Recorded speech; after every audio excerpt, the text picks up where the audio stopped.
Hello എടാ പൊട്ടാ, നീ വരുന്നില്ല, നീ എവിടെ കിടക്കുക? എടാ ഞാൻ ഇവിടെ വീട്ടില് അണ്ടിപ്പരവ് അതാൻ വെയിറ്റ് ചെയ്തിരിക്കുക. എടാ അവള് കളിമൺ റെസ്റ്റോറന്റ് ഇരിക്കുക. ആ ഞാൻ വരണം. എടാ നീ ഇതെങ്ങോട്ടാ? നിനക്ക് ബദാം അണ്ടിപ്പരിപ്പൊന്നും വേണ്ടേ? ചേച്ചി ഞാൻ വന്നിട്ട് കഴിക്കാം.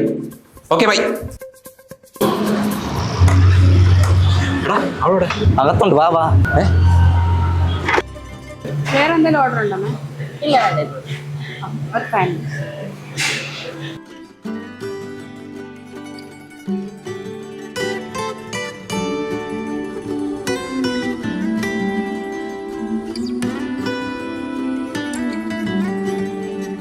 ഹായ്.